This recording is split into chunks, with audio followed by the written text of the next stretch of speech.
let people get in, and then 10 minutes in, we start going into the actual stuff. I know that there are a lot of people that send stuff in all over the world, so, time zones don't always match up. So basically, the format is 10 minutes in, start looking at tracks, and then that'll go till the end of the video, and you can watch a replay and know that we are just getting, solid audio content. So, just hanging out for 10 minutes, letting people get into the stream.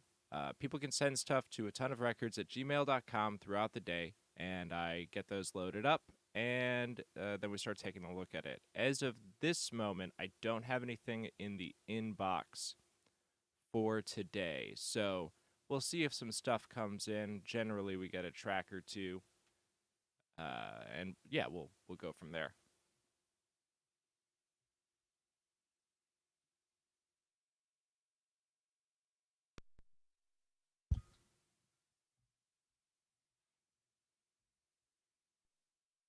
All right.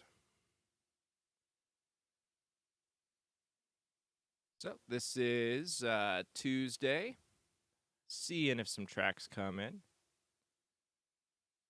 And yeah, okay, so, first 10 minutes, really nothing happens. I just kind of, get my DAW lined up and get prepared. If you have something that you want to send in, you can send it at any time to atonuvrecords@gmail.com, and I will get around to it. Hey, Elias, what's up? And I am simulcasting on YouTube and Twitch. The Twitch has a much it has less of a delay than the YouTube stream, so if you want to get like a little more like back and forthy, hop on over there. All right.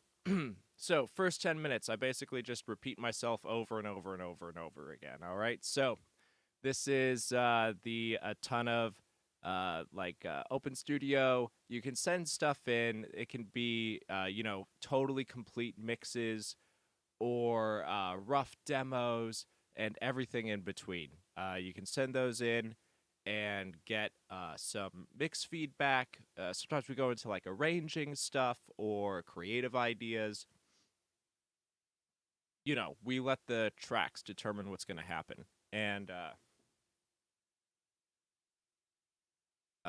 what's cool is I'm here every night at 6 p.m. Eastern, which means if you're working on something, we can kind of go back and forth, throughout the week and really dial in a mix. It's been really cool.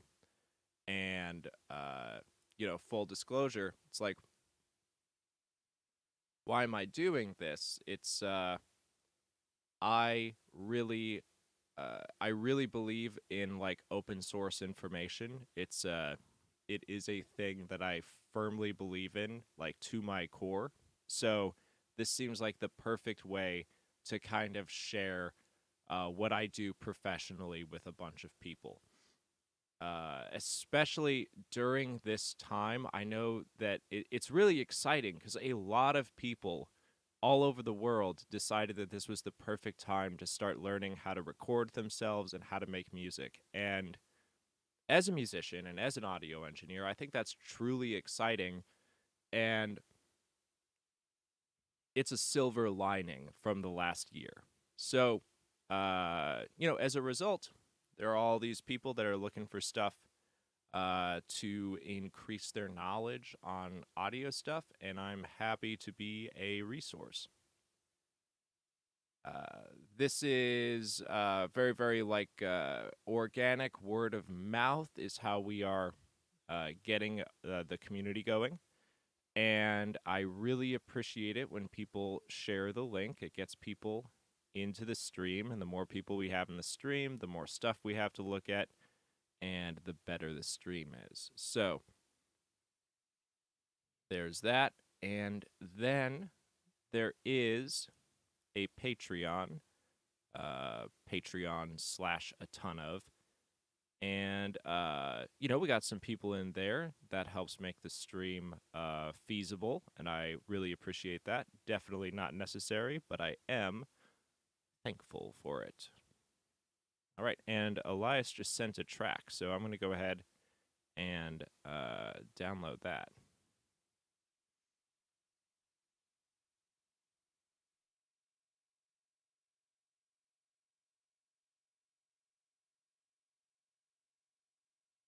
All right, so we will start getting into engineering and feedback stuff in about 5 minutes. So, once again, for people just tuning in,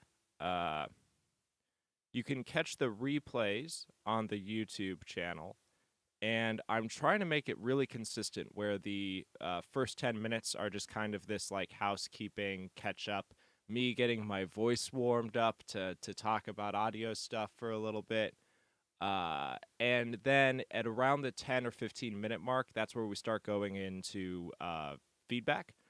And that way, when you're catching the replays, because I know there are people from all over the world, and, it's the middle of the night for some folks, or it's like really early in the morning. Uh, so I want it to be consistent so you can catch a replay and know that right around that 10, 15-minute mark, that's where the goods start. So I'm killing time for a moment.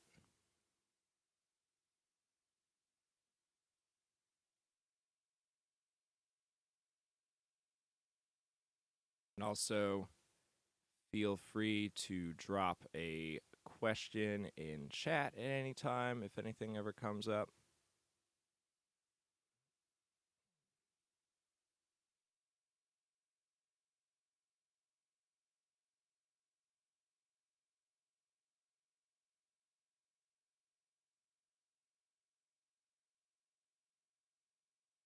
And the first thing I'm going to do today is reply to an email that Synux sent.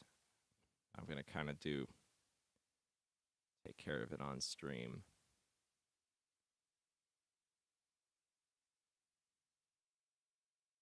All right, so Synux is dialing in a track, and they're kind of like working on matching their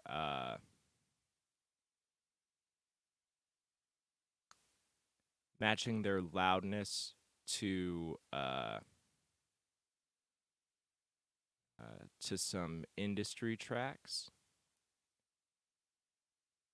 and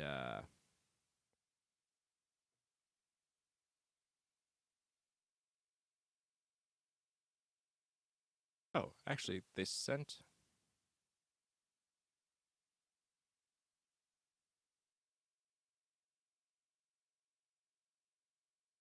a new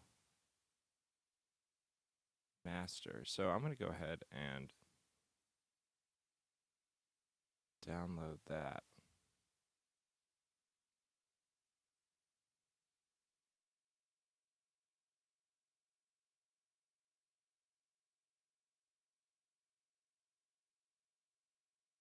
Hmm.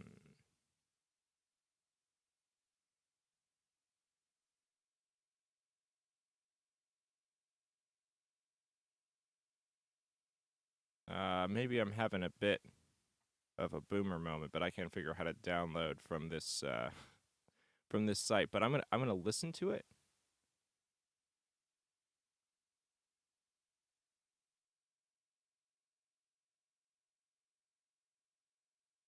Cool. Well, I've got that, so I can take a listen to what's going on. But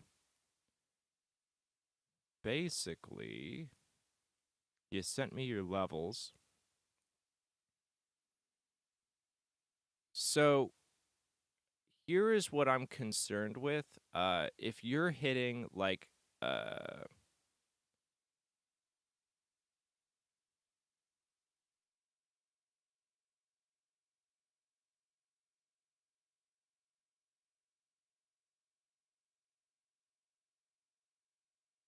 let's see.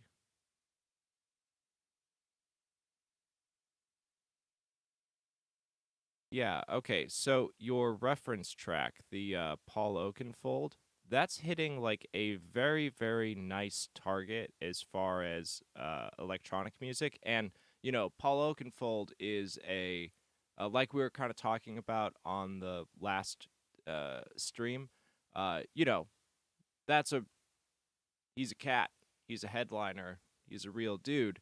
And there is a really big respect for average loudness that I'm seeing on your readout that you got. Um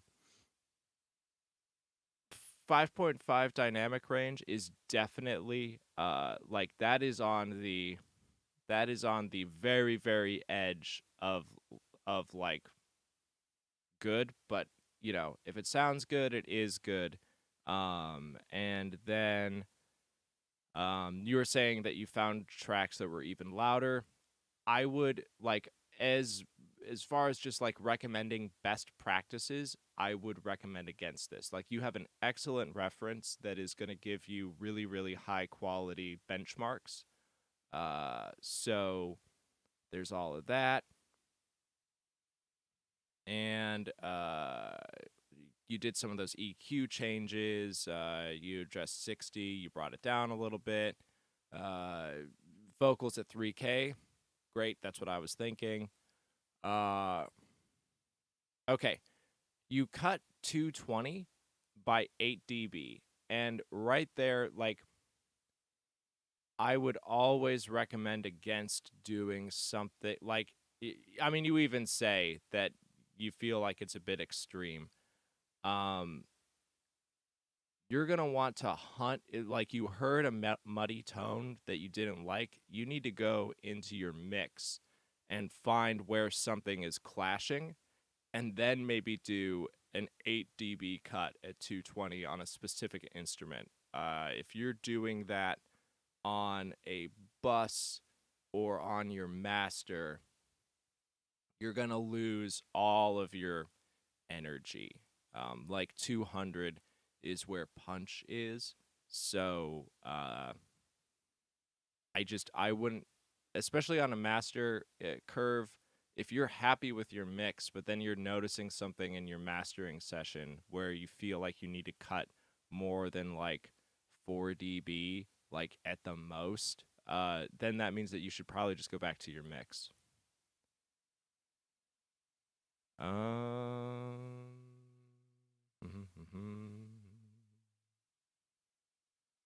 Yeah, I'll write you an email too. I'm just kind of collecting my thoughts out loud while we get that 10-minute mark. All right. So it is 6:10, so I'm going to start on the stuff. So this is a ton of open studio. This is a nightly stream, 6 p.m. Eastern. You can send tracks to atonuvrecords@gmail.com, and I take those tracks, load them into my DAW, take a listen, take a look, and dial in some, helpful feedback to really get that mix going. If you have any questions at any time, you can ask in chat. I am happy to answer them. As of right now, I have I've got one track from Elias, and if anybody else has anything, feel free to send it in at any time. And Elias, are you here? If you are, I'll go ahead and get your track going. Great. Let's get into it.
go outside cause I've gone a little crazy. I just did another line, I'm screwing up my head, feeling dead like the faces on my motherfucking bread. Cause I'm dead inside, I cannot close my eyes. You got me losing all my sleep. Watch me sit and count these sheep. I'm dead inside. You ripped my heart open. Why did you leave me here alone? Now I'm stuck in my panic zone. I'm dead inside. You ripped my heart open. Why did you leave me here alone? Now I'm stuck in my panic zone.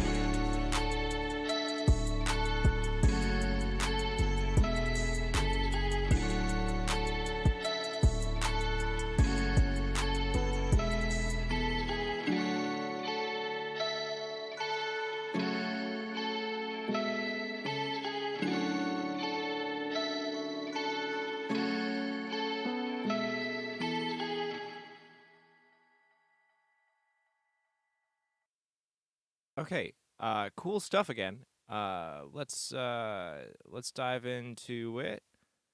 I'm gonna open up chat. Okay. So, first off, if you are watching the stream and wondering what's up, I open up the DAW and I have just a frequency analyzer and a loudness analyzer for like visual stuff for like people watching at home, and just so you know about like methodology and workflow. It is really important to make observations with your ears, not with your eyes. So, how I'm using graphs and everything is I do a listen, like in my personal work. I listen, I analyze, I think about it, I make very, very intentional decisions as I make them. And then near the end of a process, or like even sometimes the end of an entire mix, I'll pop on the graphs and see if we're sitting in like a nice place. And once you develop the muscle memory and the ear training to do this, you find that like 9 times out of 10 you're like, oh yeah, that's pretty good. So just so everyone knows, I don't want to have a bunch of people just like mixing. If you're mixing to a graph, like you have like your frequency analyzer opening and then you're making all of your decisions like, okay, it looks like I need 2K, I'm just going to dump it in here, and you start to do like a paint by numbers mix, you're going to get funky mixes. So I've got them open so that we can kind of just see at home. So first off, there's that. So I like to give that disclaimer near the beginning of a stream. So this track, really good. Once again, I hear stuff like within this realm a lot. It comes in, and this is another one that is like really, really, really close. My initial thought is that basically that guitar loop sample is riding just a little too hot above the vocals. So I'm thinking like that sample has to come back like a notch, and the vocals need to ride up a notch. It's just a little bit buried, and the popular wisdom is like the best mid-range EQ that you have is your fader. So you could dial in like, well, I'm going to take out some upper mids from the guitar and let the vocals sit in there, and then it'll be more forward. But in this case, I think it's just as simple as down and up, like 1 dB, 1 dB, and I think it'll probably be in the right spot. That is my biggest concern on this track. There's it's very, very well controlled outside of that. Like everything is feeling really good. There's a few things that we could do to kind of spice this up, but I like where this is sitting. So you have a piano sample along with the guitar sample. I feel like that could be separated better. We could try some stereo stuff. you could weight the guitars on one side and the piano on the other. We could get a little bit wider that way. Carving away, just make it. There's definitely some masking going on between the piano and the guitar because they're both like mid-range heavy. So a really targeted bit of cutting on the two sounds is gonna help create depth there. Um, I just think it would really pay off to have a little more separation between that piano and the guitar sample because that's basically the two things that are happening. And if we could get more definition on both of them, that would be great. And then at the very end, I heard you've got like some like bell chimes coming in, and I don't know if that's happening throughout the entire song. Uh, which if it is coming in on the outro, awesome. If those are existing elsewhere in the track, they're very buried, which could speak to an overall thing. You're pretty scoopy after 4K, and there is definitely room to throw some info on some of those instruments, and that could help get definition uh, throughout those things. So, like, we would want to do a degree of excitement and saturation, just like hit it with something vibey, like an analog style EQ, and dial it in, give everyone a little bit of, like, it's a little bit of spice, okay? I mean, we're talking about stuff above 4K. So you don't want to overwhelm your mix with it, obviously, because it'll start to sound thin and tinny and all that. But we have room to excite that very, very top. And I'm hearing a few instruments that could definitely use it, like those chimes and possibly the piano. The guitars could keep sitting like right in the mid range and then just balance them against the vocals a little bit better. And then we could excite the upper end of the piano and then the chimes. And then when the piano comes in, it could lift the entire mix, especially it does the, it's a very like Tchaikovsky-esque, like it's all over the board. We have like the high octave on the piano and it goes all the way down to the low octave. So if we have a lot of harmonic excitement, when we go to that upper octave, it could really just come out a little bit. And then it could offer a lot of depth and excitement to your overall mix.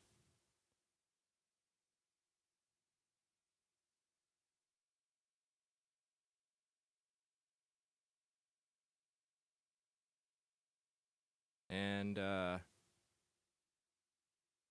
yeah, if you have any specific questions, I'd be happy to answer them. Just so everyone knows, so far I don't have any other tracks in my inbox. So if you want to send something, you can send it to atonuvrecords@gmail.com, and I'll take a look at it tonight. If you have a question at all, feel free to ask in chat, and we can take a look at it on stream.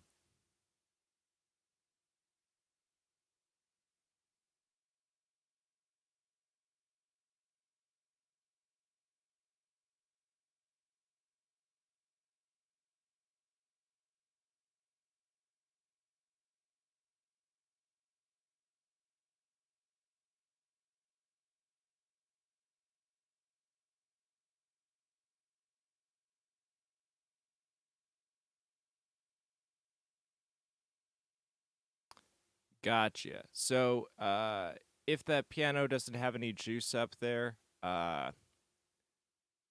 then, that's gonna be mostly if the sample doesn't have anything, then it doesn't have anything. So you can try, like, this is getting into like definitely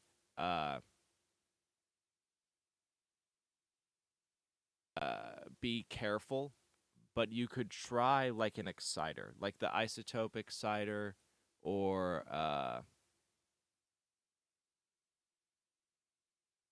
Oh, okay. It's not a sample, it's a VST.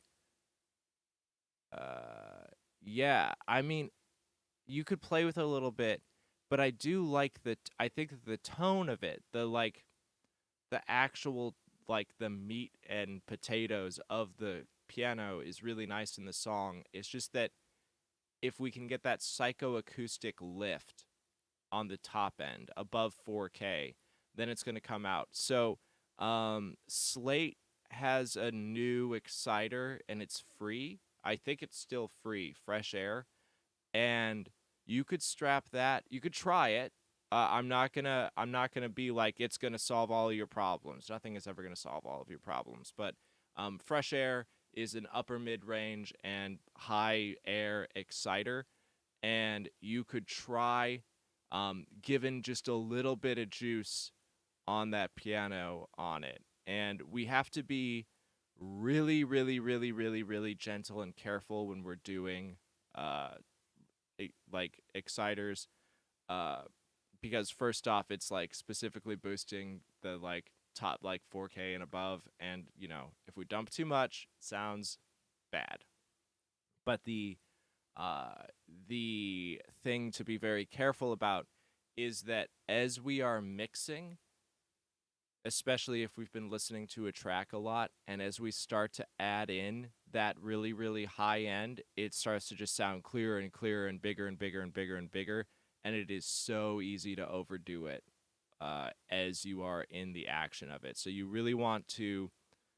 This is one of those This is one of those spices that the technique that I'm very fond of, and this is with like anything that offers like a degree of excitement or saturation or like really, really aggressive, bold coloring. So this is like rear bus, like any sort of distortion or saturation, excitement, really, really crazy delays and reverbs, like anything that's like really, really bold as a choice.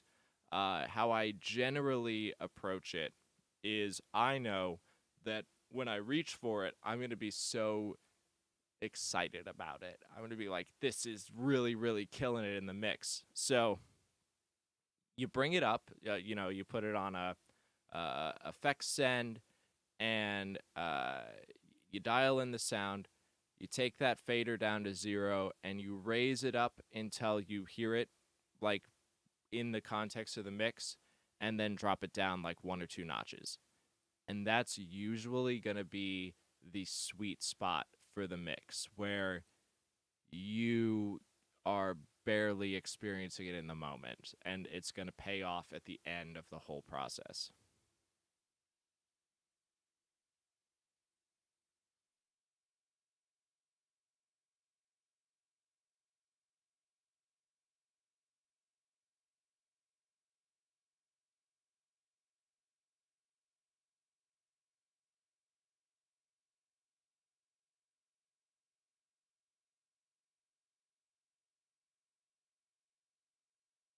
Great. Yeah, you're totally in the right headspace if that's how you're approaching it. So, uh, very, very good.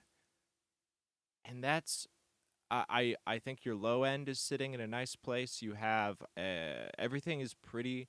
It feels pretty dialed in on this mix. I just want a little less guitar, a little more vocal.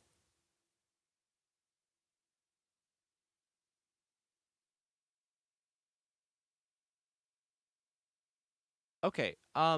So you've got a for everyone watching chat and all the different places. So you've got a multiband saturator and SSL EQ on your mix bus.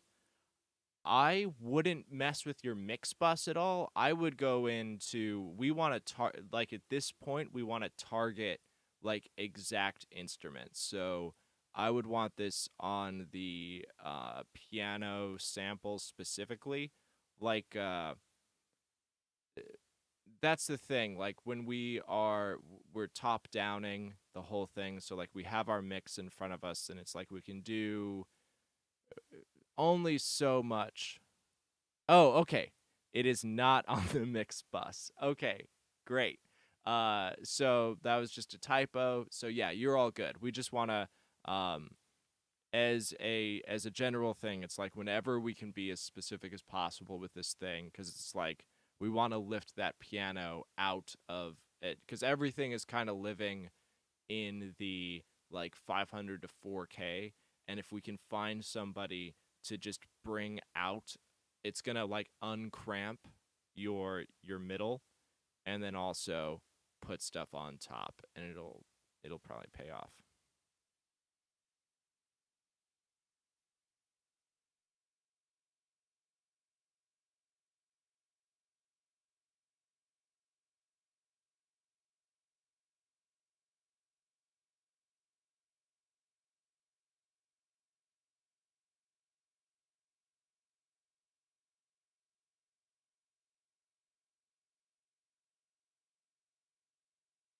Okay.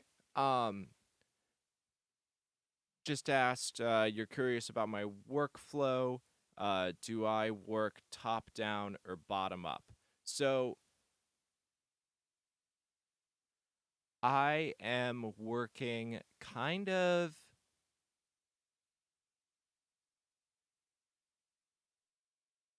So I have like a few templates that I'll load stuff into, and I have like my.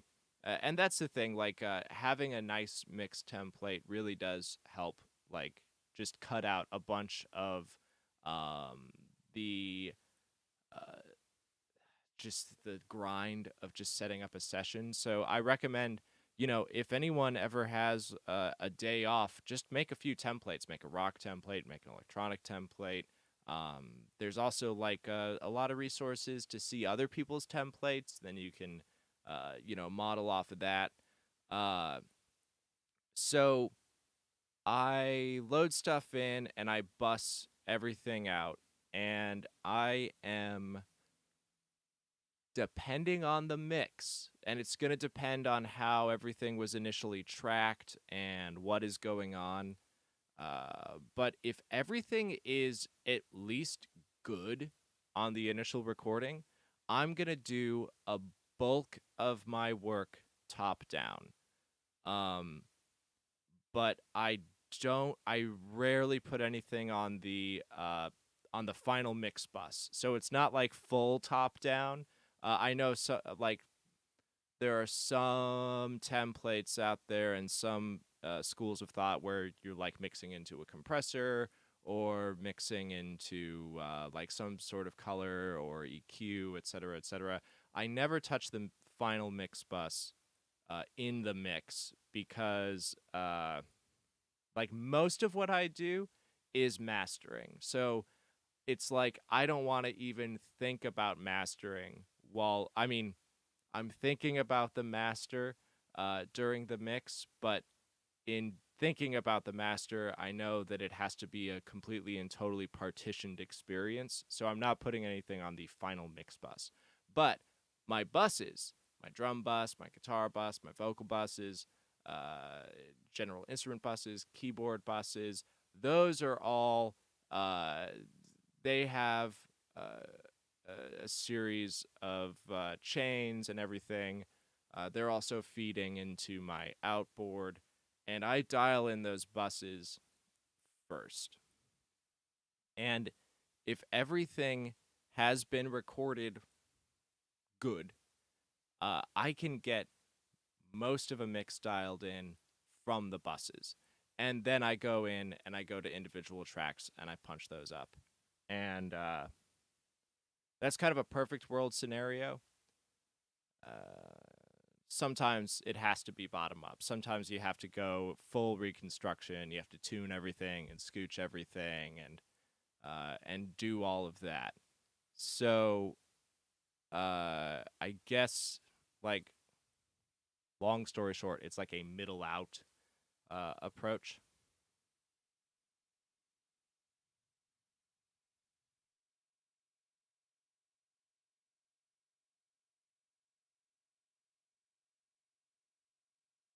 Okay.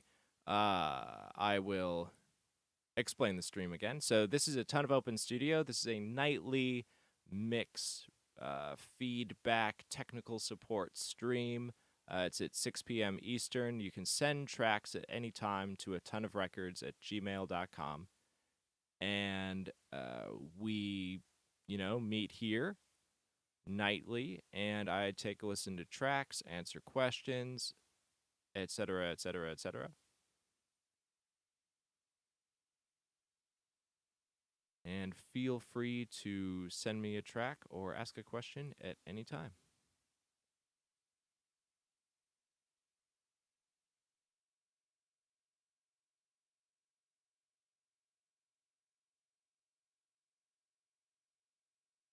Okay.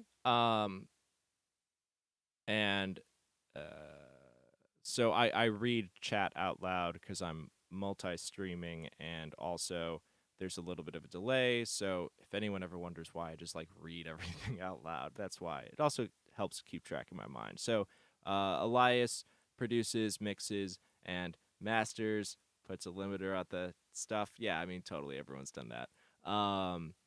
And you feel like you're doing it mostly out of necessity. So more often than not, you're working bottom up. So here's something interesting to think about. This is what I recommend to people that are like doing everything themselves and like writing, producing, mixing, and mastering, and doing everything. Doing everything themselves, which is what a lot of people are doing right now. I mean, in general, a lot of people have been doing that for the last 15 years, but even more so in the last 8 months. So, what I really recommend is taking all of these separate stages of music production and forcing yourself to do them in different sessions and different stages. And that is going to really, really open up a new way of thinking about making a song and introduce like even better mixing habits and production habits. So, like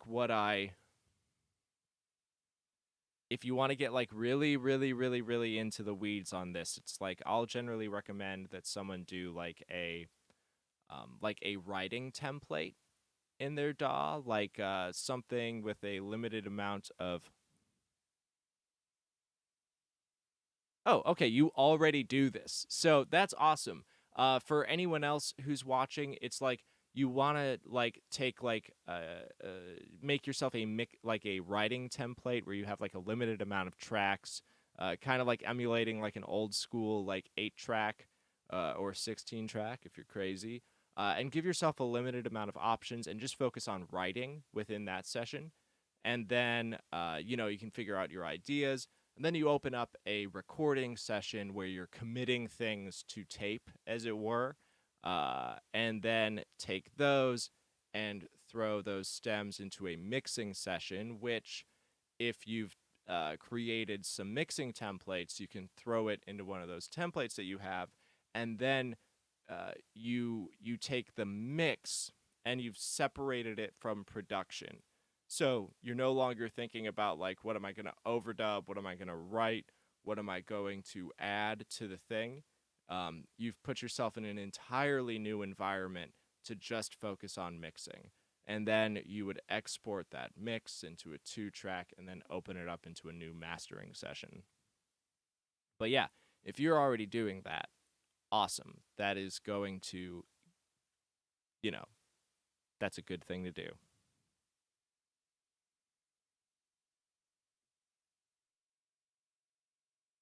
Oh, cool. Ian is sending something, so we'll have another track to look at. While we wait for stuff to come in, this is a ton of open studio. You can send stuff to atonuvrecords@gmail.com. This is a nightly stream at 6 p.m. Eastern. I mean, that's basically it. I'm Scott. I will give you some mix feedback and tech support.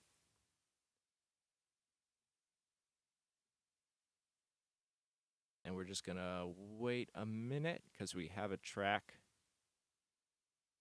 that is in the mail.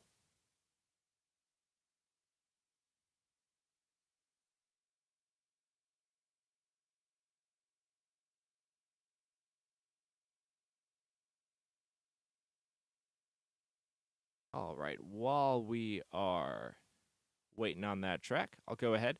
Um, I am doing this because and I'm not that much of like a performer, so you'll know if you watch this, you're like, he says the same stuff a lot. But basically, I am doing this because I really, really love um, open source like everything.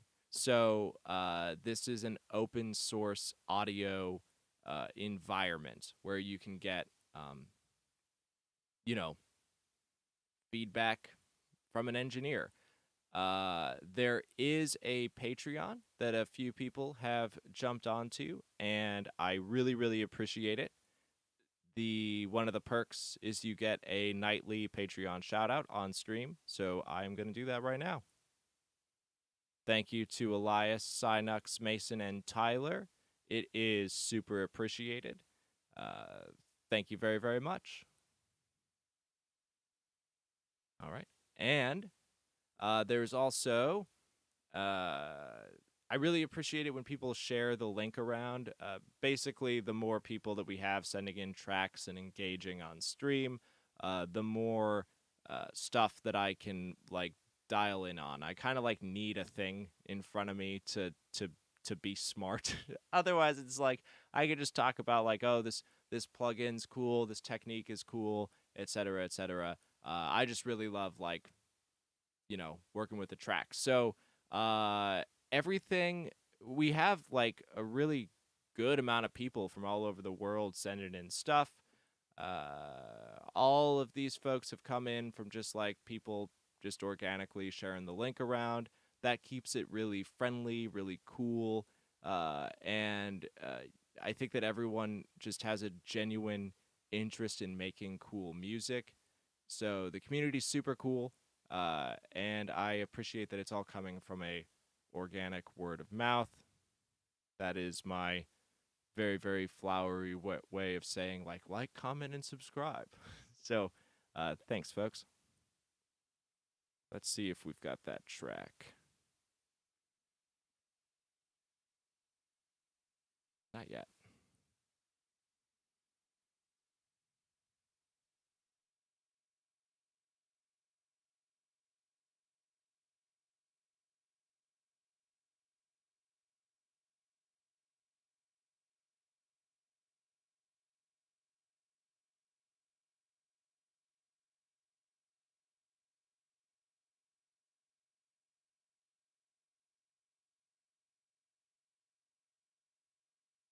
Yeah, and tracks can get sent in to atonuvrecords@gmail.com. Just put Open Studio in the subject line. If you're working on something and it's like really rough or a demo, or it's about to get released and you don't want it to get leaked, you can make a note of that in the email, and I will play it muted on stream so that it doesn't go out to the world. Just make a note in the email, and I will always, take care of that.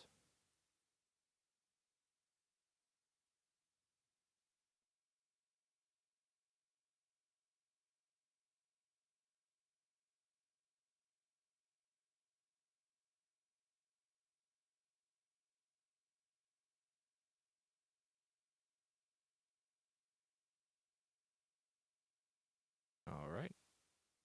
We're just we've got a track on the way. So I'm waiting for that.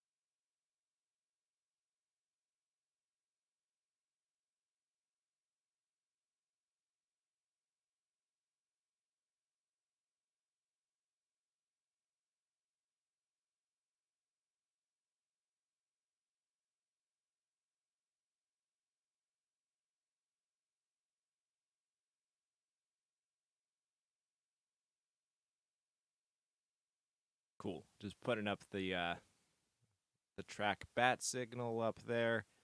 If you have something to send in, go ahead and send it in. Generally, how I run this, I started doing this in the summer, and then I hit some internet bandwidth problems, so I had to take a couple of months off.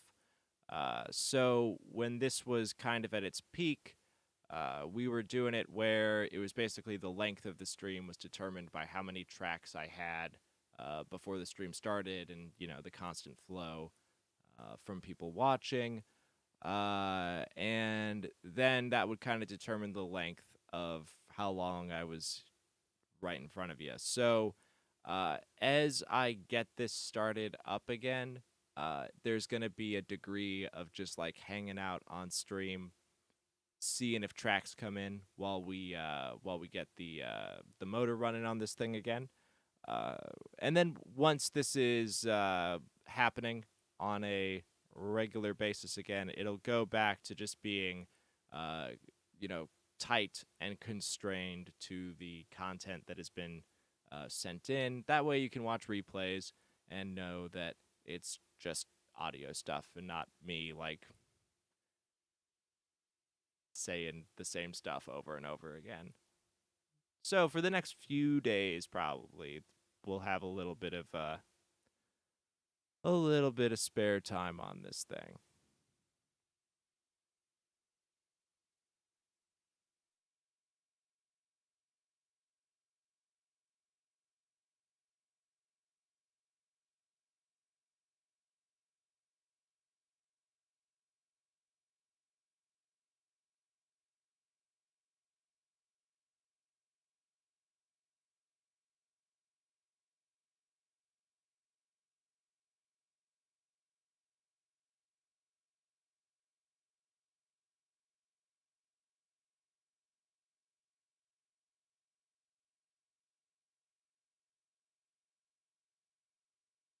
All right, just if you are just joining, this is a Ton of Open Studio. This stream is nightly at 6 p.m. Eastern. You can send tracks to atonuvrecords at gmail.com, and I will take a look at it on stream and, give some tech advice, some mixing techniques, some ideas about how to really dial in the mix. And yeah, you can send stuff anytime. I am happy to take a look at it. We are currently waiting for a track to get sent through the internet. Something is on its way.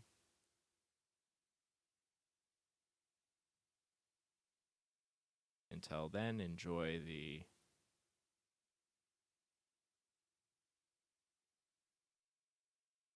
stream.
All right.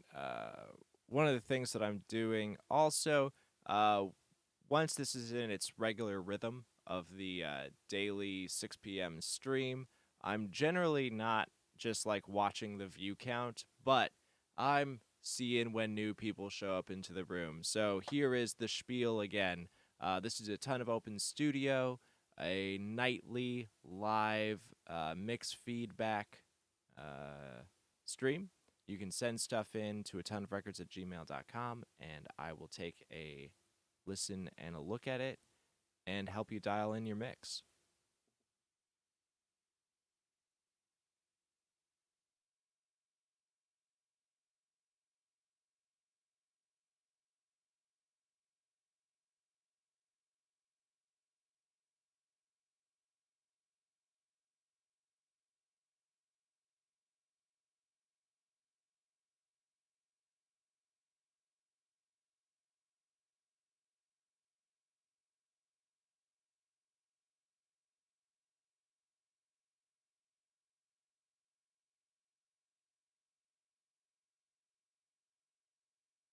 All right. I'm going to write an email while I wait for this track.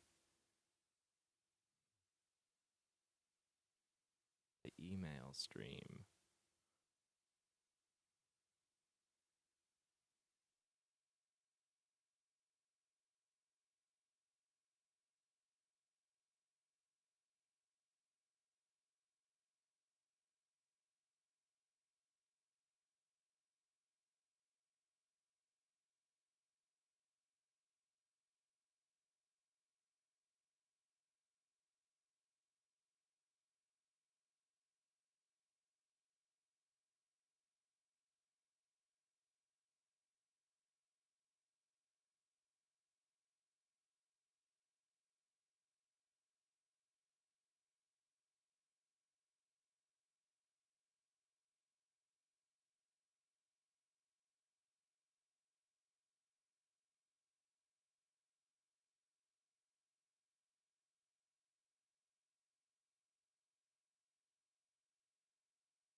All right. I see that a few people just popped into the room. This is a ton of open studio. You can send tracks to atonuvrecords@gmail.com.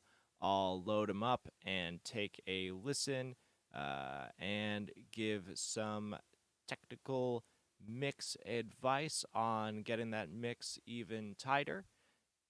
Feel free to send in, finished tracks or demos or absolutely any part of the production process.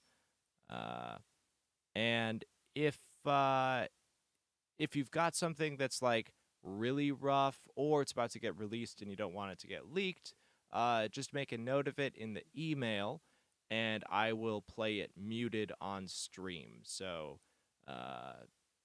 there's that.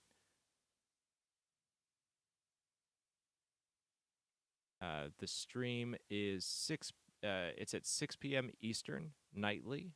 So one of the things that we can do that's really cool is kind of like work on a track over a few nights, do some back and forth bouncing, and that's been really fun. We've had some really cool stuff come through here, get released, and yeah, this is a really, really cool group of people. And we are a few moments from getting a super fresh track. It's getting bounced out as we speak.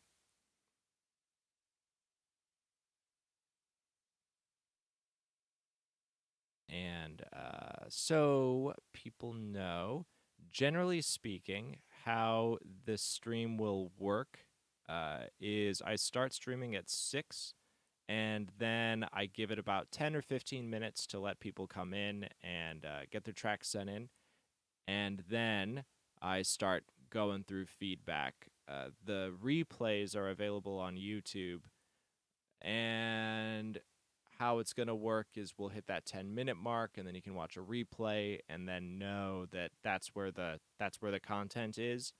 And once we have a regular stream of people coming through, I will go through stuff as it comes in, and then stop the stream so that you can watch a replay and know that it is just beginning to end, because I know that sometimes these are really, really long, and if you have to scroll through and find where the nuggets are, that's not great replayability. So once this is fully up and running, that's how the system will work. For the next few nights, there's definitely some stretch time.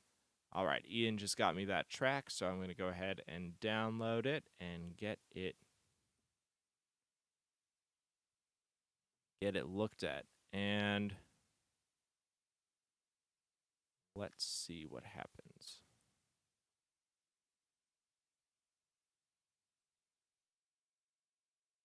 All right. And Ian, is this one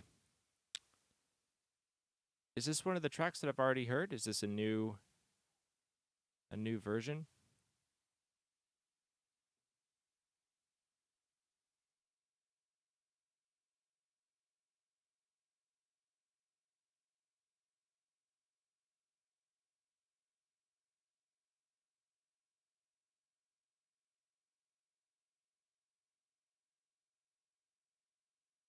Okay, this is Snake. Let's take a listen.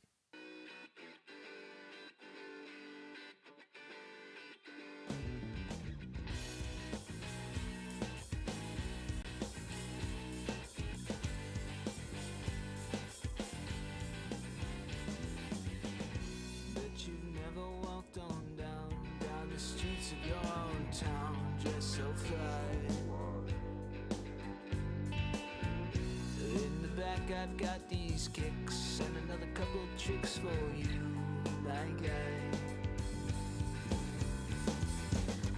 And with just 7 one-time fees, you can buy and get one free, my guy. All those other kids won't square, you'll get all the wanted stares, my guy. Why don't you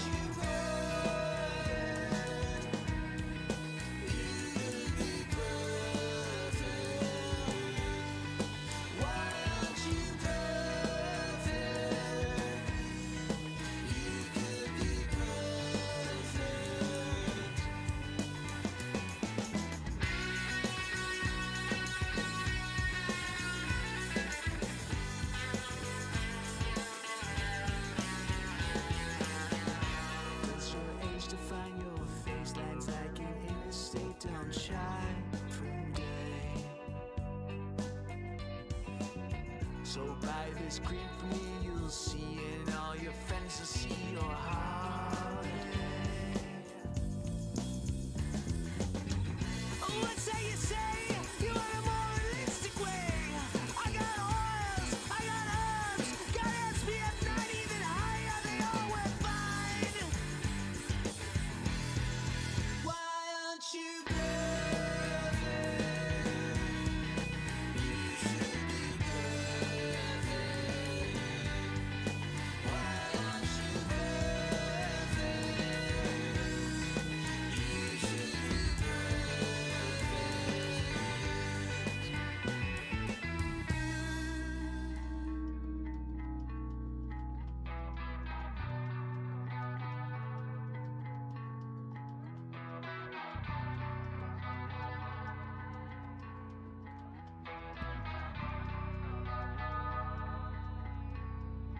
Don't let your days go by.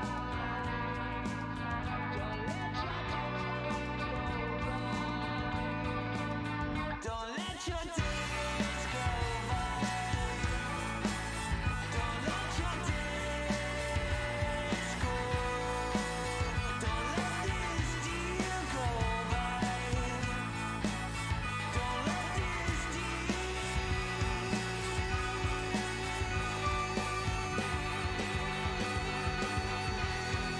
Why aren't you perfect? You should be perfect. Why aren't you perfect? You should be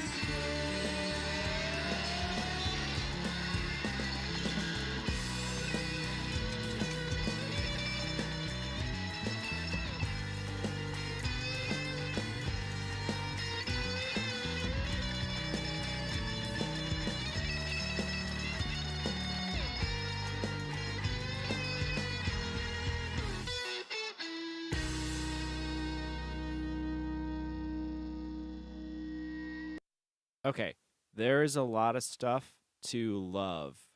And I'm gonna do a big old love fest. But first, I'm just gonna get into the one thing that has to get fixed on this. And then it's all just like tightening up and like stuff like that. But the last section, you've got a rhythm guitar part that is too hot in the right speaker, and it's throwing the whole thing off, like stereo wise and balance wise. This is like the only thing I was like so into it, and then I'm like, there's a mistake. So there's a few things you could either just you could drop down the volume on that rhythm track, or uh there's a couple of things that are options, because it's like really far over to the right.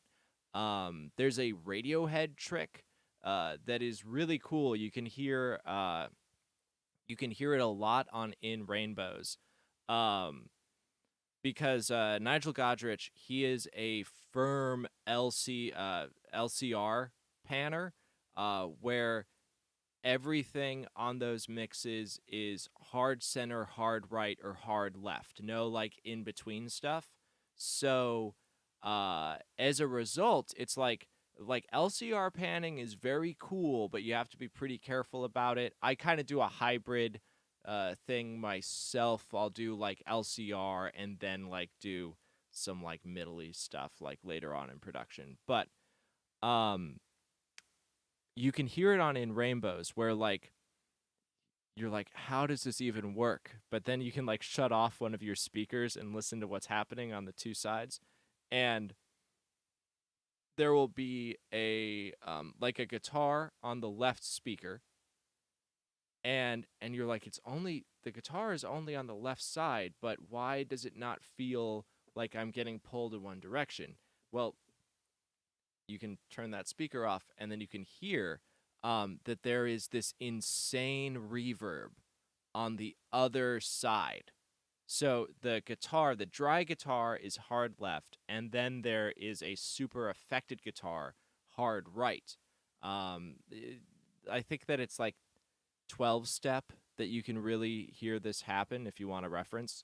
And that guitar, it has like a good degree of pre-delay on the reverb, like probably like 15 milliseconds. And it's got like a big EQ on it, and it's got like some shimmery delay. You can hear it. It's like really messed up. But like when you listen in the totality of the mix, it sounds incredible, and it sounds really well balanced. So if you wanted to do something on the, and I'm going to open up chat because I've just been talking for a while. Okay, great. Yeah, you usually start mixes LCR. Absolutely. So like I can tell that you're an LCR person, and it's like we could take it 1 degree further, because so like that's like the super psychedelic way of solving this problem, is like you could take the mirror image of this instrument and toss it over there. So that is cool. That's a cool way to do it. you could also just find something that's hard left and bring it up a little bit, or you could bring that guitar down. Like if you want that guitar to be like really, really punchy and present, you need to find something on the other side to balance it. This is the only moment in this song where I was like, it is no longer amazing. It's that's just gonna kill you at the end of the track. So that needs to get addressed. Okay. Everything else really good. Like the it is so much better than what I last heard.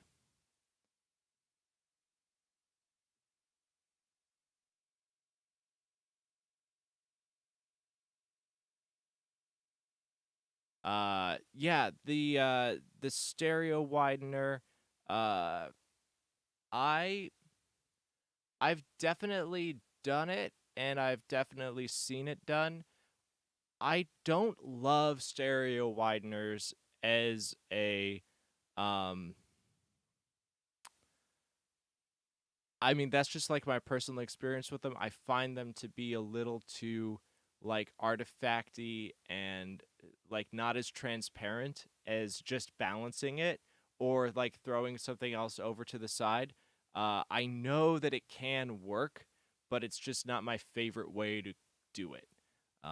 So if you want to, like, there are no wrong answers. If you want to give that a try and see if it solves the problem, um, and I generally do like a lot of Shep's techniques. So, uh,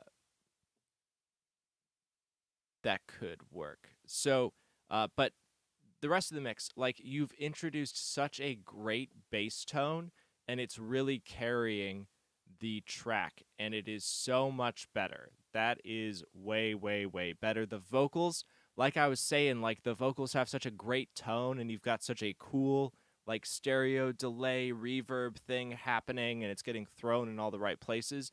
And now that I can hear it, I love this track. And, some of the best music that I've heard all year comes from this stream. Like people that are like sending stuff in and serious about getting their mixes better are just doing better stuff than like a lot of stuff that I hear. So this song rules. I really just want that last guitar to sit better in the mix. Uh So speaking of Sheps, I can't remember if I went through Rear Bus with you, Ian. So I talk about Rear Bus on like every single stream. Uh, I am wondering if you have done it yet in the mix because that's like what I would do next if it hasn't been done. I would just want to like bring in because we're like you've got a ton of headroom on this track.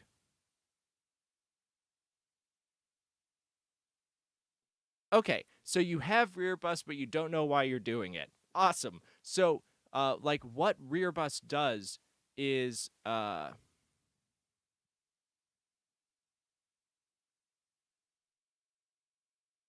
the so what you're gonna want to do is you've got your buses, okay?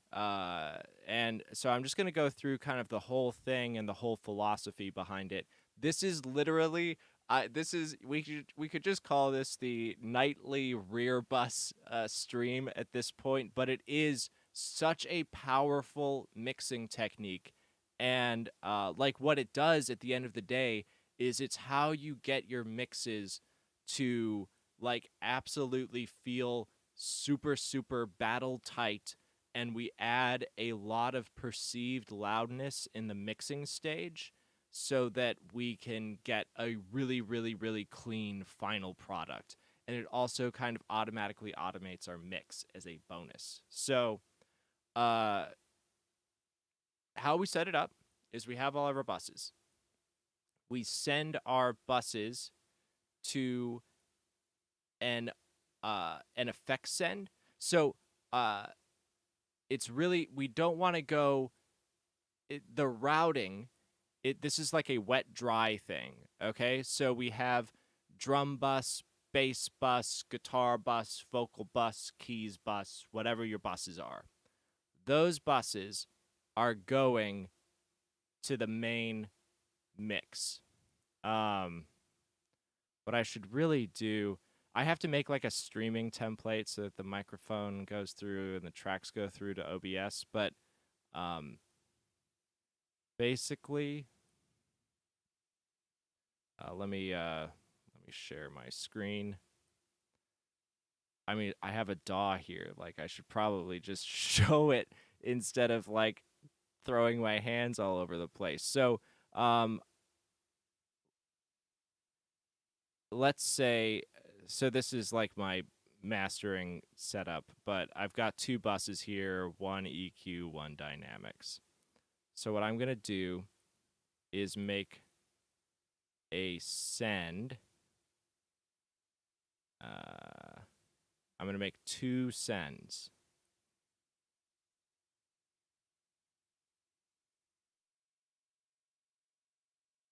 Rear drums.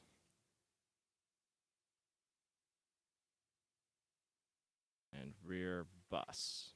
Okay. So my buses are still going to the main outs. They are also getting sent to two, in Studio One, they're effects sends. In some DAWs, they might be called auxiliary sends. If you're in Logic, it's still just called a bus, which I hate. So, it's just really important that this bus is going to the main out. This bus is going to the main out. And then our rear buses are also going to the main out. And then I'm going to grab 1176.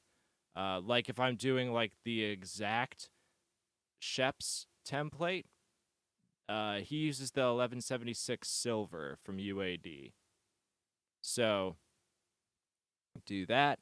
I set, and I'm going to do it for drums and the rest of the mix. Okay? Depending on the track, the bass is going to go to the rear bus or not go to the rear bus. Basically, you just want to click it in and out of the bus and see if it sounds better. It's going to depend on like how busy the bass is, how where it's sitting in the mix, etc., etc., etc. There are variables. But basically, you've got your drums going to a rear drum, and not depending on like how smashed, if you're doing like parallel compression on your drums, or like if your drums are already sounding good. But like 9 times out of 10, I'm like, this additional little bit of love on the drums makes them sound even bigger and like rockier and huger. Okay. So my drums are going to a rear drum bus, and then the rest of my mix, except for maybe bass, is going to the rear bus. These buses have an 1176 on them. I'm going to set it to all buttons in, which on most 1176s, like definitely on UAD, and I think on the Waves too, it's you shift click it. So like you hit shift to do that, and then it goes to all buttons in. So that's like a 100-to-1 ratio. And like on top of the extreme compression, there is also like lots and lots of like 1176 style grit. Okay. And then I'm going to play the mix, and on the like rule of thumb is we want to be seeing about 10 dB of gain reduction at its peak. And then we want it to be really, really dialed in with the release time. We want to have a pretty quick attack, and then just remember 1176s are backwards. So like a quick attack is 7 and a slow attack is 1, all right? So I want to have a pretty quick attack, because this is all about, like, what we're doing is we're going to blend this in with the rest. So like with general compression, like throughout our mix, we don't want to get rid of transients, like unless they are bad. Like we want transients for our mix to sound good and dynamic and punchy and warm and good. We need transients, and we don't want to just be getting rid of our transients all throughout a mix. So in all of my compressors throughout the mix, on my buses and on my individual tracks, I have like medium attack at the most, or slow attack, and I'm just kind of like beefing stuff up with the compressor, and I'm doing like on my entirety of my mix, I'm looking for like 1 or 2 dB of gain reduction on stuff, like just in general, just tightening stuff up because I know I'm gonna rear bus at the end. So and then that said, like, it's also dependent on the mix and on the track. Like, if there's a vocal that's particularly untamed, then I'm going to compress it more in the track. So this is all track dependent. But what I'm doing throughout my mix process is I'm preserving transients because I'm going to go to my rear bus and smash those transients and thicken up the sound. So everything, I'm going to have the transients from my original buses combined with the smashed transients and thickened up like chunky bits of goodness from the rear bus compression. So as we set our compressor, we set a pretty quick attack time on the rear bus, and then we really need to dial in that release. You want it releasing in time with the song, and you want it to be responding to the material. Absolutely crucial, because this is a heavy compressor, and if we don't dial in that release, then it is really, really artifacty, and it sounds weird in the mix, okay? So this is where we get into danger zone. So just dial in the input so that we're getting about 10 dB of gain reduction, get it swinging in time, and then we take the fader on the rear bus and we blend it in. And you're going to hear it just get huge. And then, like with this technique, you're going to want to push it in and then bring it back a little bit, because basically you're going to love how this sounds, and your initial response to it is going to be too much. Okay? And then we do the same thing with the drums. We're looking for about 10 dB of gain reduction with it swinging in time with the drums, and then we're going to blend it in. So we get this really, really, really like big, chunky, huge, aggressive compression that sounds good. But we're also not over compressing the mix because we're blending it with the mix that still has all of its transients preserved. So we're doing, it's like New York style compression or parallel compression, but it's applied to the entire mix. So in addition, so first off, and it's also more aggressive than most parallel compression setups. So super, super aggressive. But also because we're feeding like vocals, guitar, occasionally bass, keys, since we're throwing everything at this compressor, the whatever is hottest in your mix is going to determine the threshold of compression. So we are automatically kind of automating the mix where whatever is important is going to be sucking everything down, and it's going to become more present in the mix. So we get kind of like, so our guitar solos are going to pop out more, our vocal is going to pop out more, and it's just going to add this little bit of final sheen and cohesion to your mix and make it feel like an incredible, huge rock production. So I have been looking at my DAW and not at chat. That was a very long thing about rear bus. So let's see what's up with the people.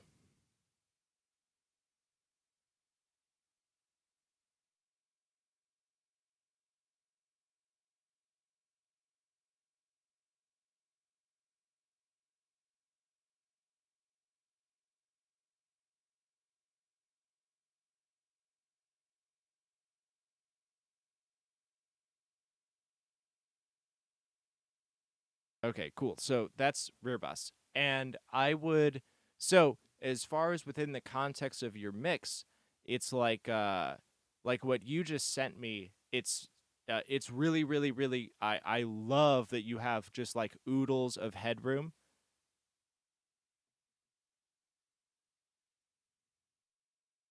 Um, I love that your mix has lots and lots of headroom. So the next thing, like after we deal with that guitar on the right side, the next thing that this mix needs is more perceived volume.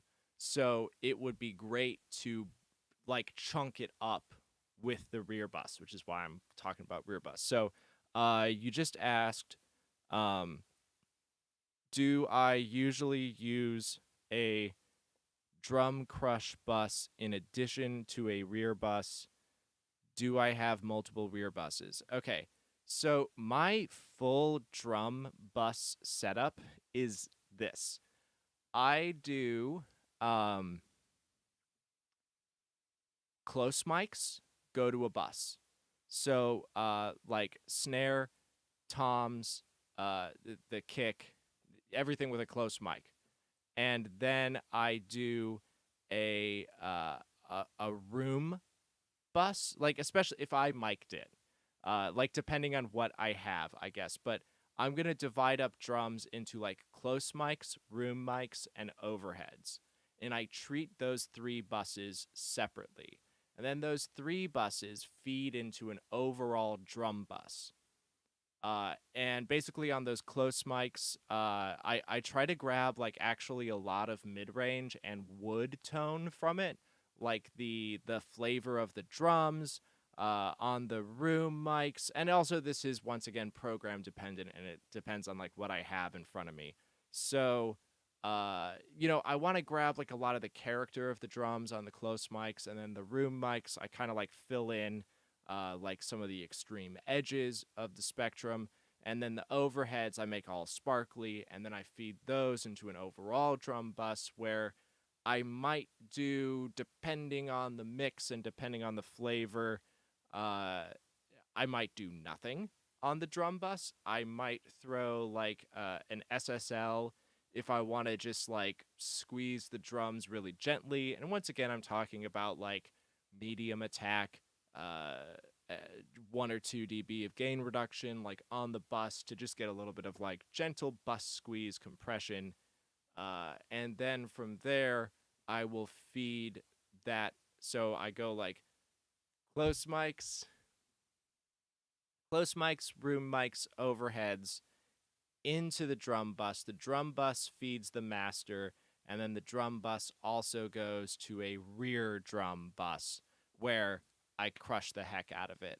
And depending on the drum take and the song and the flavor, I mean, I'm not going to do like a heavy rear bus compression on drums if it's like a ballad. Or maybe I will, but it's going to be so. That's why like having it on a blend is really important. Like I might bring up that fader like to almost nothing, and it's just to fill in a little bit of depth and girth. Um, so, but also depending on the mix, I might have some parallel compression that's like a little bit heavy, like on the drum bus itself, in addition to rear bus drums. Uh, Depends on the mix. I'm not gonna 100% say what to do with that exactly. Now, as far as do I have multiple rear buses, it's I'm just using in my schematic, it's just the rear drum bus, which is just an incredibly crushed bus that I blend in, and then the rear bus, which is everything getting fed into it with the exception of bass. Maybe. Sometimes I put bass in. Depends on the mix.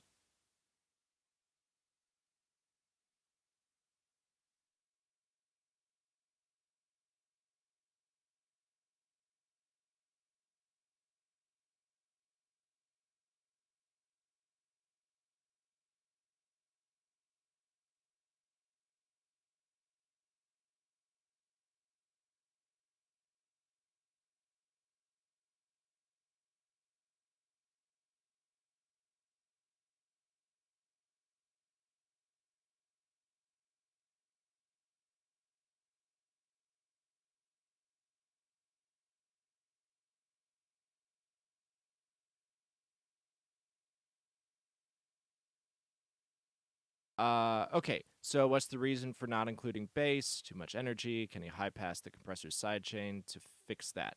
So, most 1176s don't have a sidechain. If I remember my 1176 emulations correctly, uh, you could. So it is because the bass has too much energy, and depending on the mix and the song, if the bass is really busy or if it's particularly bottom heavy, then we're going to get pumping on the bus, and then we don't necessarily want that. And it's going to depend on like what rhythm is the bass playing, and et cetera, et cetera. So it's like, yes, if we are in a situation where we have a side chainable 1176, which I'm sure exists somewhere in emulation land, it's like, yeah, we could side chain out the low end on the bass, but then it's kind of like, what's the point of even putting the bass into the schematic in the first place? It's worth trying and seeing if it sounds cool, but I think that in like 99% of the scenarios, it's you're gonna have the feed for the bass, uh, and then you're gonna click it on, and you're gonna be like, "That's sweet," or you're gonna click it off, and you're gonna go, "That's better." And it's that easy. It's not like, uh, it's not a thing that we have to like put on our like detective outfit and go like, I don't know. It's like pretty obvious. It's like you feed the bass into it, and you're like, it's great, or you're like, ooh, it's not great, and that's generally the amount of decision processing that we have to dedicate to, do I feed my rear bus with bass or not? That did remind me of something. I kind of lost it.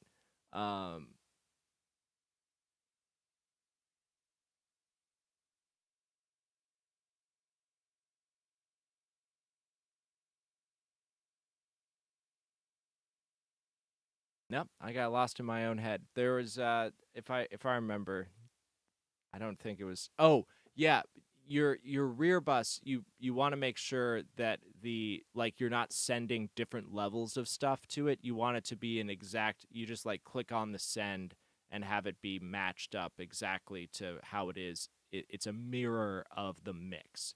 So, like, also don't be like sending a little less space to the rear bus or something. It'll mess everything up. We want it to be just a duplicate of our mix buses being sent to the rear bus. That's what it was.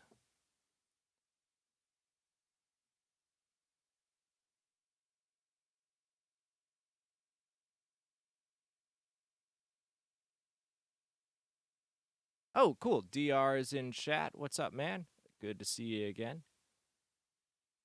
Uh, if you are just joining, we were just going through a track.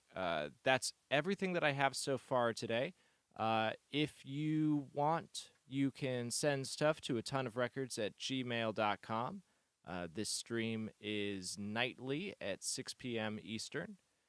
And yeah, generally speaking, how it works is I go through stuff and then I sign off for the night. But for the moment, I am, getting the motor running on this stream again.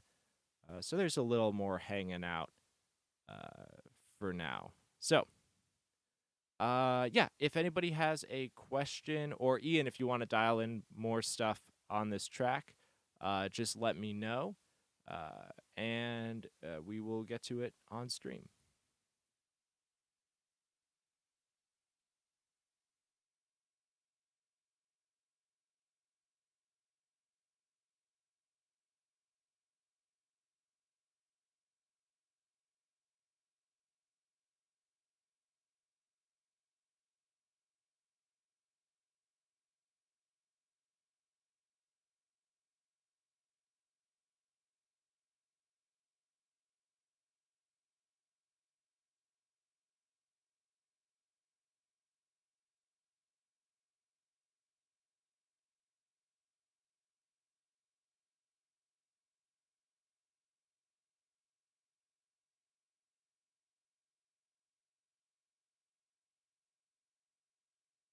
Cool. Put the bad signal up.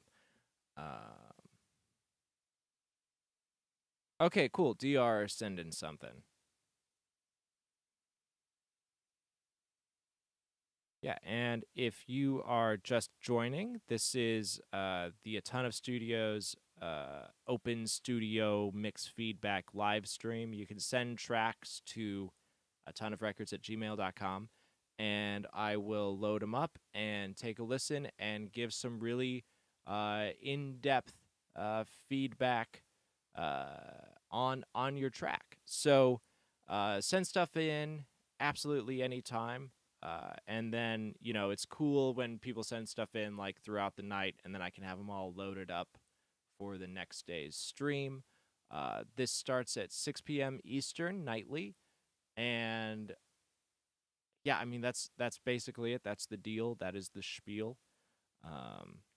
Let's see. So Ian is wondering,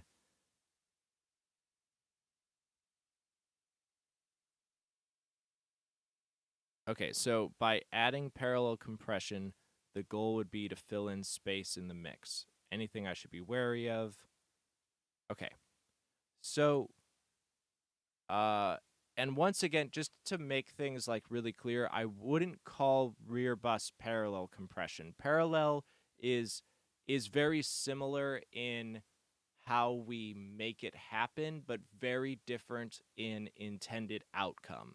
So, you know, how they're the same is they are compression, heavy compression applied to a source that is blended in with the original source.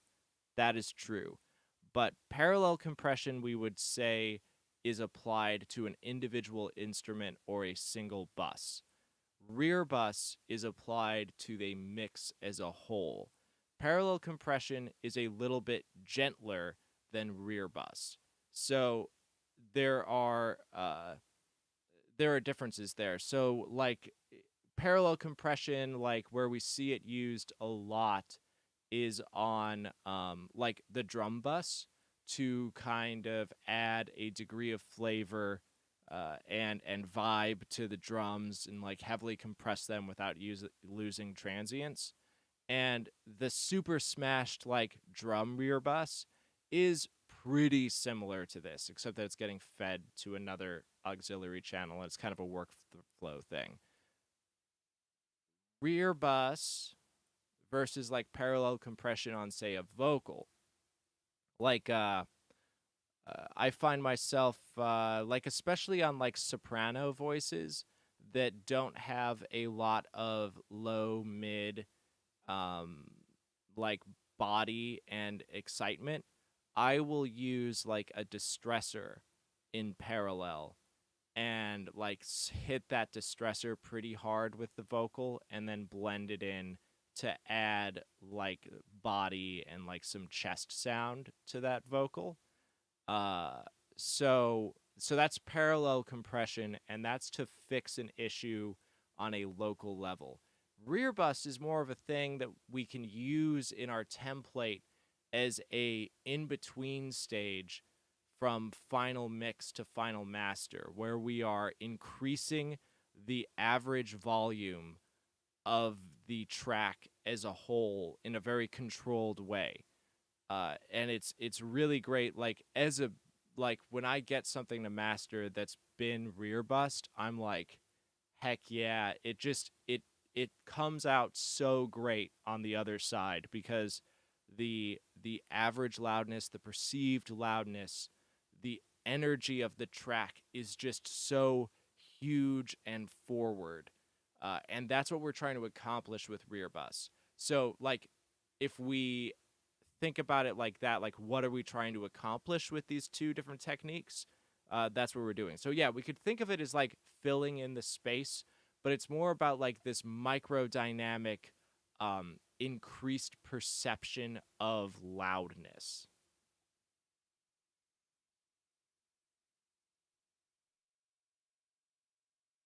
All right, DR just sent something. It is their attempt to master their own mix. Totally cool. Let's take a look at it.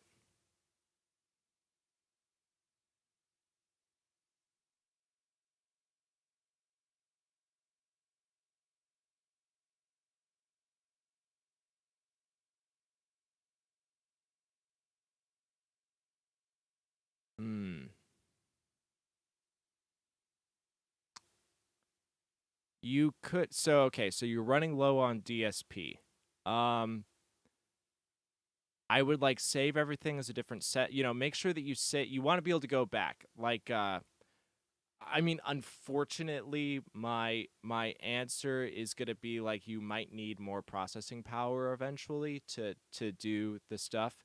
Um so as far as organizing this, so first off, what I would want to happen in this mix is like fix that guitar thing. That's the only thing that I'm like about. And your vocal is bordering on Essie in a few points, but also this might get smoothed out when you hit it with rear bus. So uh but be aware that in that like 4 to 6K range on the vocal, it is just bordering on Essie. Um, so that's something that could get brought out or smoothed out depending on how everything lines up. So I would, in this case, because you're running low on DSP, first off, save everything. I would print your buses rather than each individual stem, because then it's going to be easier to feed this all into rear bus in another session.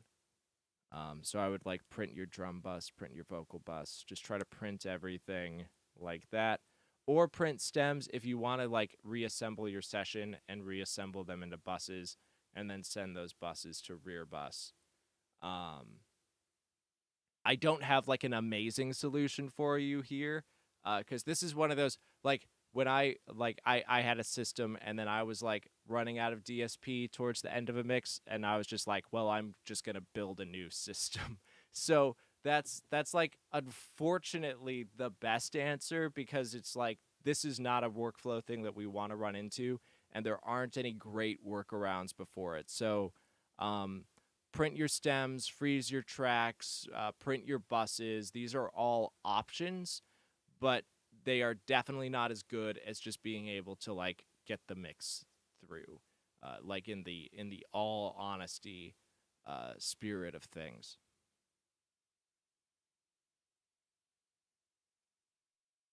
But I mean, people used to have like a 4-track and then bounce them down to 2 tracks. So I'm being like audio bougie at this moment. So whatever works works.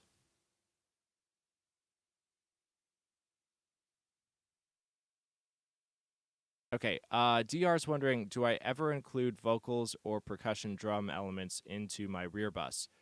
Yeah. So vocals are always going into the rear bus, because I want the vocals to be driving the rear bus, so that when the vocals come in, they hit that compressor and then they suck in the rest of the mix. So yes, vocals always in rear bus. Percussion and drums do not get fed into the same rear bus that vocals and instruments are going to.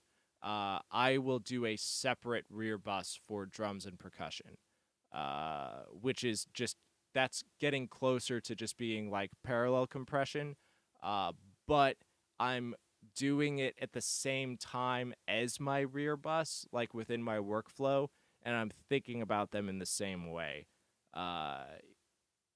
That's just kind of like a brain thing more than a hard like technical data thing.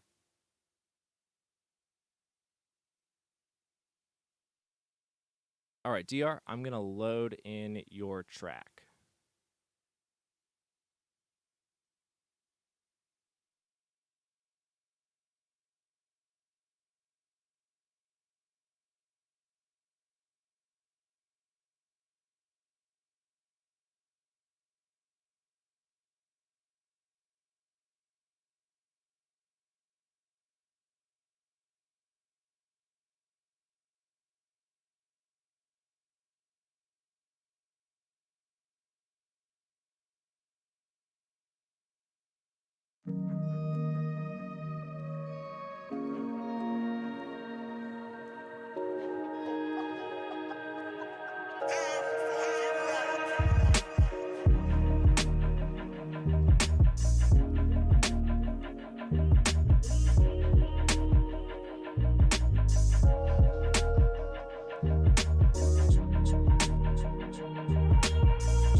quit the shit and keep a status on point.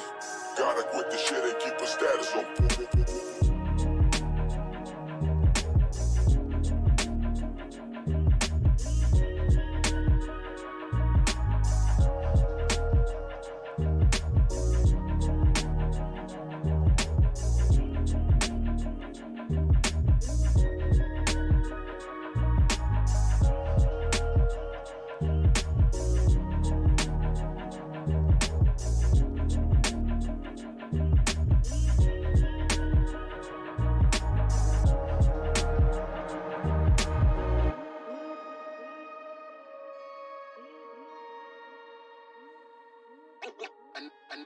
Another casualty.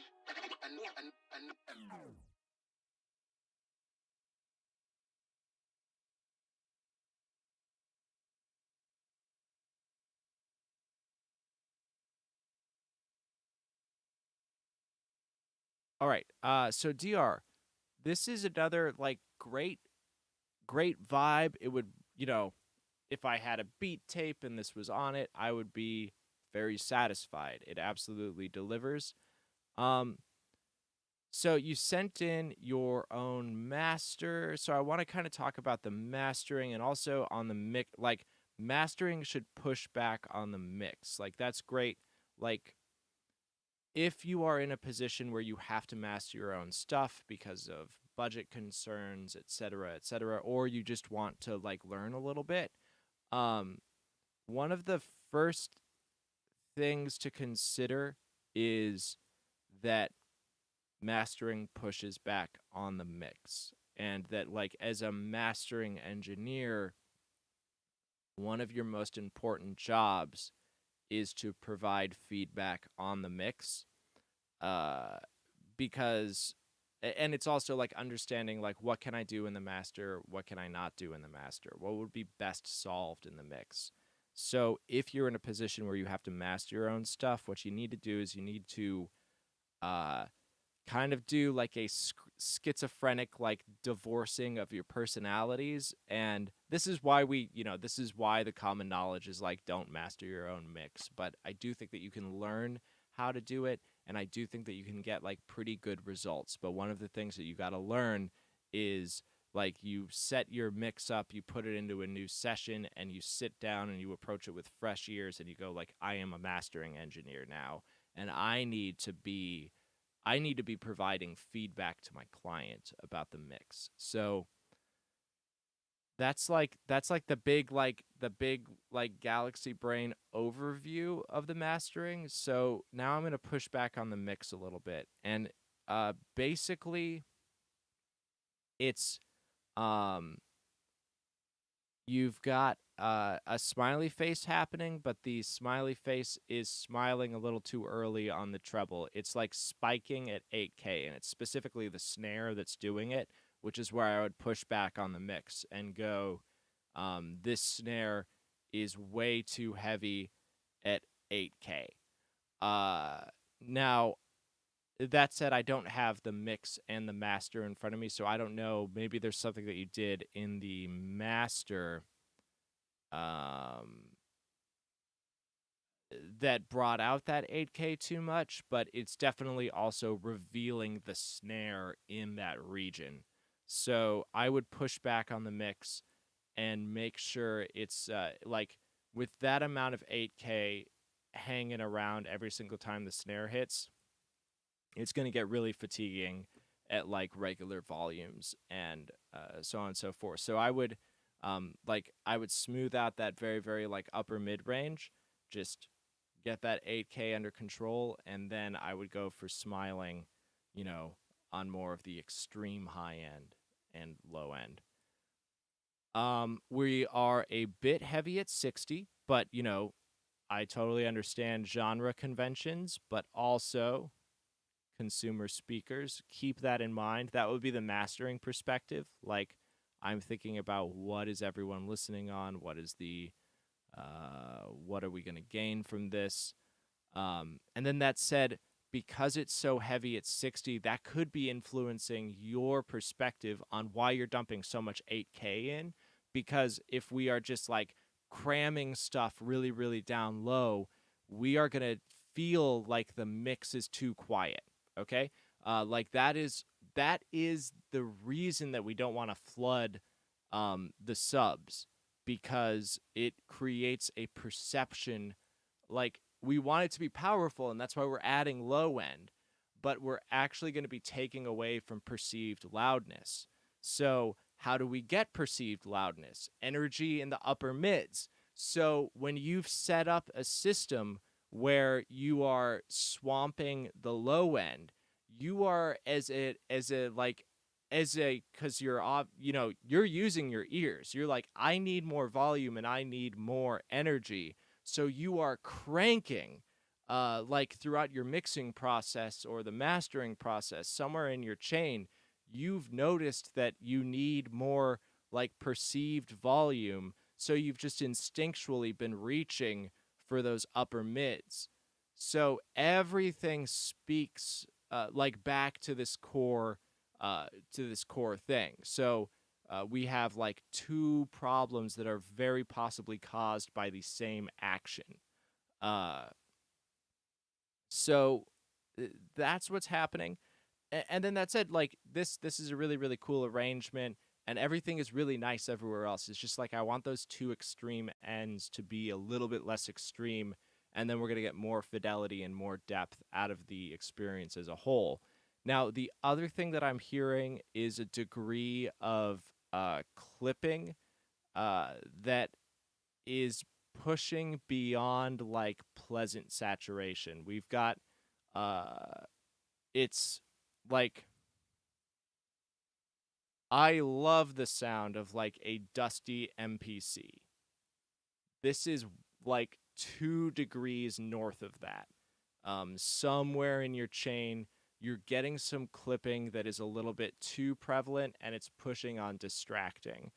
And I mean, this is also quite possibly a symptom of the overall need to get more power and perceived volume out of it. Like, it's kind of like we have to address it systemically. Because like, why are we pushing the saturation? Why are we reaching for so much? Because we're going to get more perceived volume that way. So like, it's an incredibly good reason to do it, but because everything is dialed up just a little bit, it's like somewhere in the whole process, everything is getting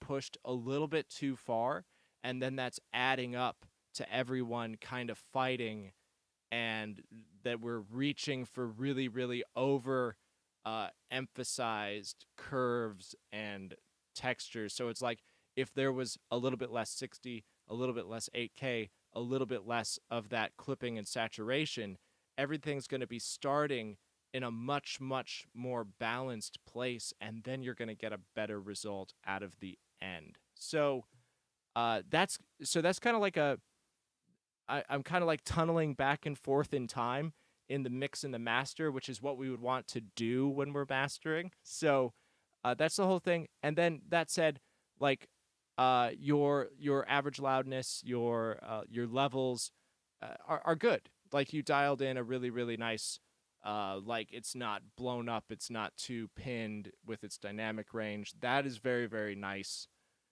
If you took that approach after addressing some of those frequency issues, it would be pretty good.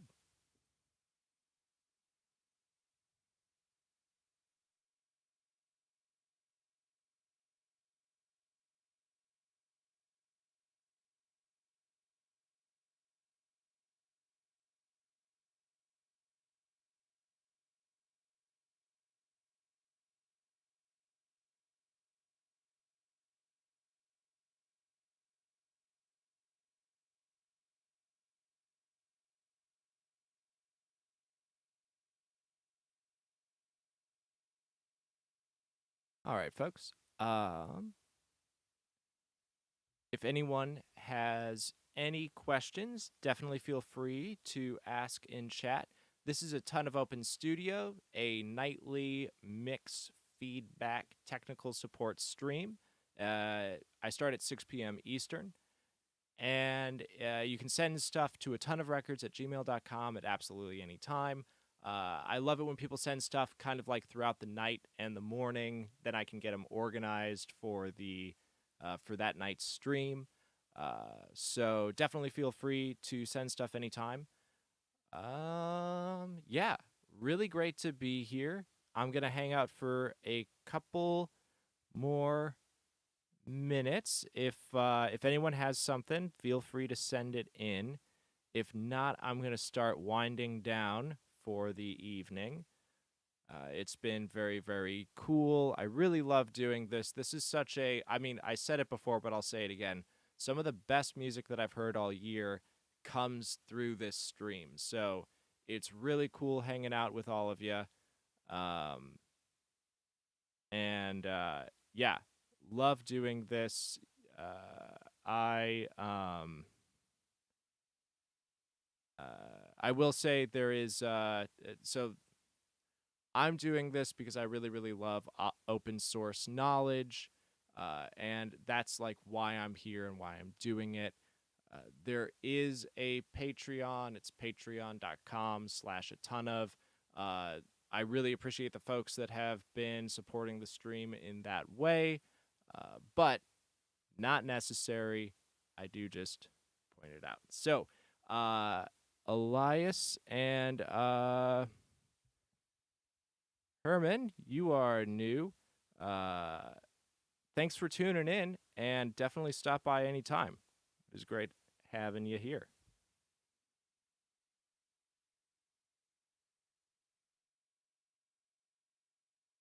All right, yeah, and DR, great track. Really love what you do. Definitely send stuff in anytime.